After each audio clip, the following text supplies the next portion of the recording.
நாகர்கோவில் அருகே இருப்பு பாதையில் மண் சரிவு ஏற்பட்டதால் சிக்கிய 3 தொழிலாளர்கள் மீட்கப்பட்டு மருத்துவமனையில் சேர்க்கப்பட்டனர்.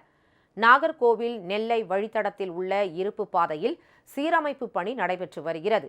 இந்த பணியில் ஏராளமான ஊழியர்கள் ஈடுபட்டுள்ளனர்.